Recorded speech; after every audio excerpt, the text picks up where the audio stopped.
মানুষের জীবনটা খুবই অমূল্য সম্পদ। তাই এই মানব জীবন তো আর বারবার পাওয়া যাবে না।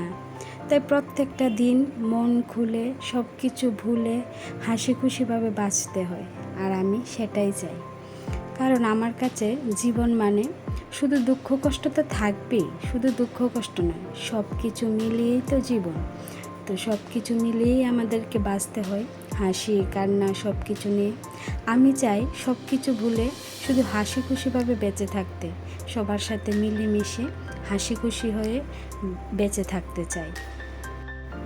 তো আমি আমার জীবনটাকে হাসি খুশিভাবেই বাঁচতে চাই, আমার জীবনটাকে সবাইকে নিয়ে আমি হাসি খুশিভাবে বাঁচতে চাই। তো দেখো এখন সকাল বাজে 5:30। তো সকালটা কত সুন্দর, সকালবেলা উঠলেই যেন মনটা একদম ফুরফুরে হয়ে যায়।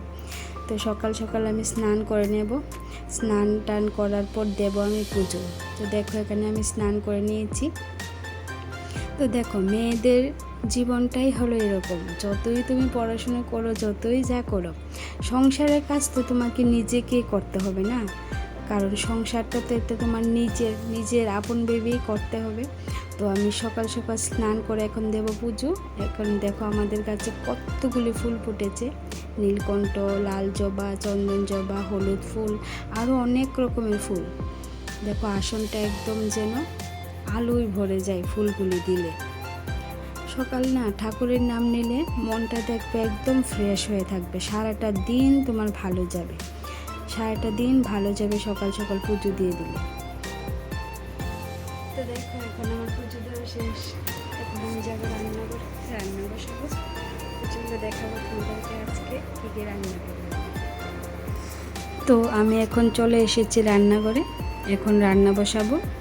দেখো আমি না রান্নার কাজ বা এই কাজগুলি খুব কমই পারি। আমি এখন পারি, আগে একদমই পারতাম না। সব কাজ আমি আমার শাশুড়ি মায়ের কাছ থেকে শিখেছি। আমার শাশুড়ি মা খুব সুন্দর করে সব কাজ গুছিয়ে করে। তো মার কাছ থেকে দেখে শিখতে শিখতে আমিও শিখে গেছি। এখন মার মতো হয়তো পারি না, কিন্তু একটু একটু হলেও পারি। তো আজকে আমি এখন রান্না করব ডিমের ঝোল, তারপর পুঁই শাক দিয়ে ডাঁটা চচ্চড়ি করব, আর এদিকে ভাত বসিয়ে দিয়েছি। সব কাজ তাড়াতাড়ি করতে হবে, কারণ বেবি এখন ঘুমাচ্ছে, ঘুম থেকে উঠলেই আবার ওকে খাওয়াতে হবে। তো ওকে খাওয়ানো তো একটা খুবই দুঃসাধ্য ব্যাপার, এত কষ্ট হয় ওকে খাওয়াতে গেলে। তো সেই জন্য আমি তাড়াতাড়ি রান্না করে নিচ্ছি। রান্না করার পর আবার অনেক কাজ থাকে, ওকে আবার আমার দিদির বাড়িতে দিয়ে আসব, এসে কাজ করব আবার। দেখো রান্না করার পর আমার ঘরের অবস্থা দেখো কী রকম হয়ে আছে। তো তাড়াতাড়ি করে আমি এগুলি পরিষ্কার করে নিলাম, সব ঘর পরিষ্কার করে নিলাম। এখন পরিষ্কার করার পর আমি বাসনগুলি মেজে নেব, তাড়াতাড়ি করতে হবে, কারণ আমি ওকে খাইয়ে দাইয়ে এখন দিয়ে এসেছি আমাদের বাড়ির পাশেই একটা বোনের বাড়িতে। তাই আমি এখন তাড়াতাড়ি বাসনগুলি মেজে নিচ্ছি। দেখো আমি বাসন মাজাও কিন্তু আগে এত পারতাম না, কারণ আমি বিয়ের আগে পড়াশুনো নিয়ে ব্যস্ত থাকতাম, টিউশনি পড়াশুনো, বিয়ের পরও পড়াশুনো নিয়ে ব্যস্ত ছিলাম, এত বেশি পারিনি। তারপরও মার কাছ থেকে শিখতে শিখতে আজকে এতটুকু হলো। তো আমার পড়াশুনো নিয়ে তোমাদেরকে পরে বলবো অনেক কথা। তো দেখো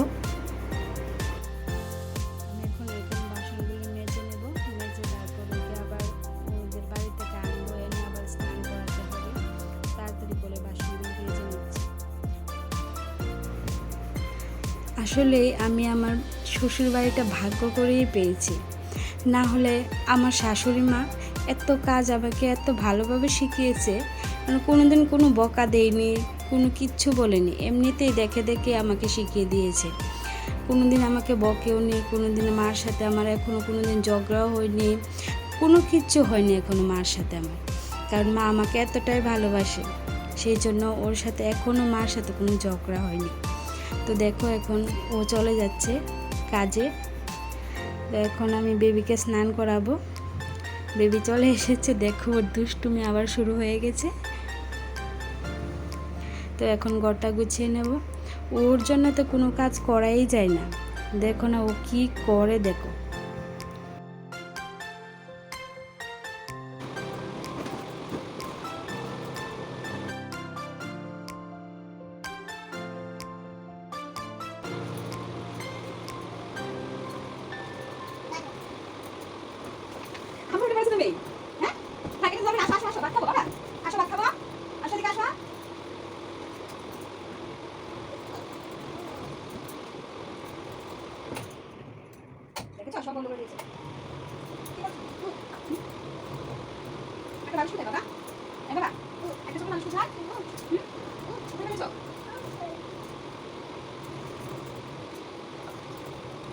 এই দেখো বাবা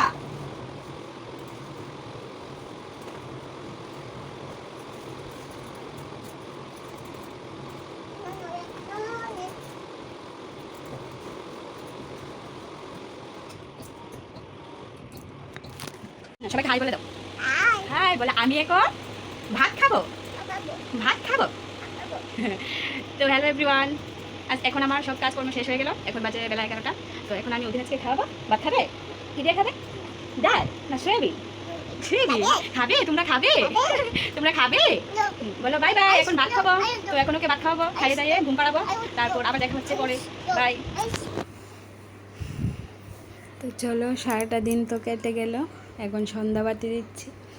তো সন্ধ্যা দেওয়ার পর ওকে আবার টিফিন করাবো, আবার রান্না আছে, তারপর আবার ওকে খাওয়াবো, ঘুম পাড়াবো। এভাবেই চলে প্রত্যেক দিন।